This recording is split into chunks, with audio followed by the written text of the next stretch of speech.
हिंदी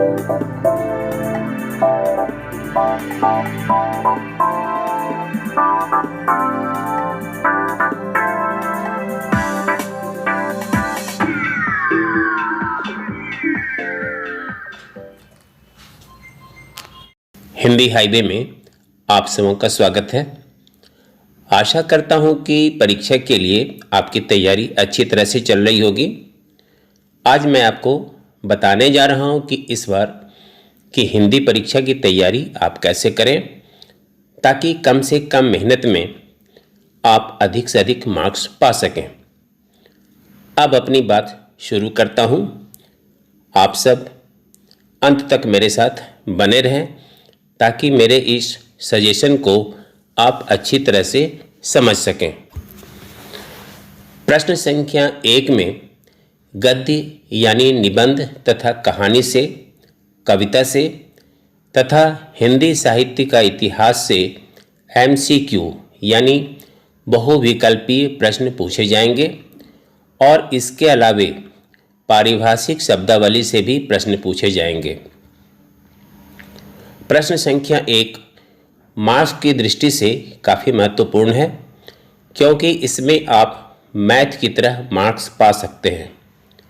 इसके लिए आप किसी भी चैप्टर को छांटे नहीं बल्कि सबसे तैयारी कर जाएं। हाँ, पारिभाषिक शब्दावली से आप इन 5 शब्दों को छांट सकते हैं। ये शब्द हैं फोरनून, कंप्यूटर, मोशन, पासपोर्ट और सेमिनार। प्रश्न संख्या 2 के लिए आपको गद्य तथा पद्य से लघु उत्तरीय प्रश्नों को देख जाना है। इन प्रश्नों के उत्तरों को बार बार रटने की ज़रूरत नहीं है, आप इन्हें रोज़ एक बार देख जाएं।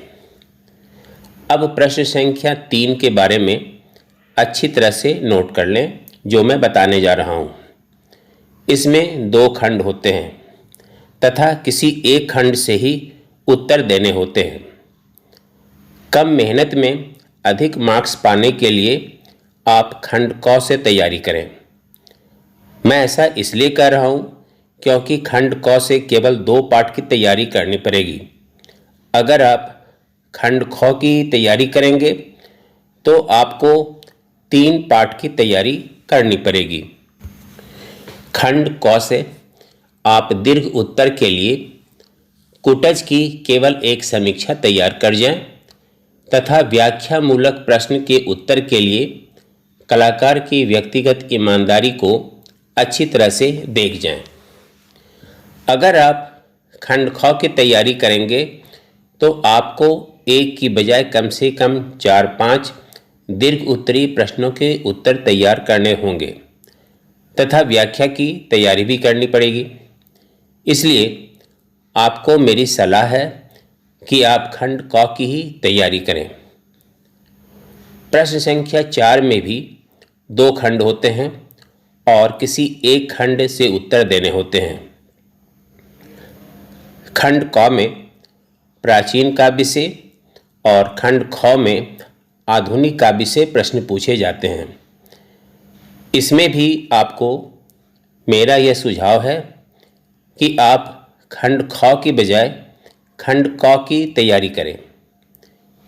इसमें आपको केवल 2 पाठ देखने होंगे, कबीर और तुलसीदास। इस बार की परीक्षा के लिए आप कबीर की समीक्षा दीर्घ उत्तरीय प्रश्न के लिए तैयार कर लें तथा व्याख्या के लिए तुलसीदास के दोहे तथा पद संख्या 1 और 2 को अच्छी तरह देख जाएं। इतने से ही आपका काम हो जाएगा। प्रश्न संख्या 5 में हिंदी साहित्य के इतिहास से प्रश्न पूछे जाते हैं। आपको 2 प्रश्नों के उत्तर देने होंगे। इसके लिए आप इन पाठों को देख जाएं। खड़ी बोली का उद्भव और विकास, भारतेंदु युगीन काव्य की प्रवृत्तियाँ, छायावाद तथा प्रयोगवाद की सामान्य प्रवृत्तियों को देख जाएं। इसमें एक प्रश्न टिप्पणी से भी जुड़ा होता है। यदि आप टिप्पणी लिखना चाहते हैं तो भारतेंदु हरिश्चंद्र, महावीर प्रसाद द्विवेदी, नागार्जुन, अज्ञेय और महादेवी वर्मा पर टिप्पणी तैयार कर जाएं। अब मैं आपको प्रश्न संख्या 6 के बारे में बताता हूँ। इसमें 3 तरह के प्रश्न पूछे जाते हैं: रिपोर्ताज, व्यक्तिगत पत्र तथा कार्यालयी पत्र। इन तीनों में से आपको केवल एक पर ही लिखना होता है, इसलिए तीनों में से उसी की तैयारी अच्छे से करें जिसमें आपकी रुचि हो। व्यक्तिगत पत्र सबसे आसान होता है, इसलिए आप इसकी तैयारी अच्छे से कर सकते हैं। प्रश्न संख्या 7 व्याकरण से जुड़ा हुआ होता है। इसमें आपसे अशुद्ध वाक्यों को शुद्ध करना, वाक्य परिवर्तन, संधि विच्छेद, समास विग्रह, उपसर्ग, प्रत्यय, कारक तथा मुहावरे से संबंधित प्रश्न पूछे जाते हैं। प्रश्न किस प्रकार पूछे जाते हैं यह आप टेस्ट पेपर में देख सकते हैं। प्रश्न संख्या 7 को हल करने के लिए कोई शॉर्टकट मेथड नहीं है, इसलिए इसका निरंतर अभ्यास करना जरूरी है। अगर आप मेरे सजेशन के अनुसार परीक्षा की तैयारी करेंगे तो निश्चय ही कम से कम परिश्रम में अच्छे मार्क्स पा सकते हैं। चलते चलते मैं आपको एक बात और बताना चाहूँगा कि परीक्षा से संबंधित मेरे वीडियो को आप देख जाएं, इससे आपको काफ़ी मदद मिलेगी। इसके लिए आप हिंदी हाईवे के प्लेलिस्ट में जाकर स्टडी टिप्स खोलें, आपको सारे वीडियो मिल जाएंगे। बस आज इतना ही। ईश्वर करे परीक्षा में सफलता आपके चरण चूमे। धन्यवाद।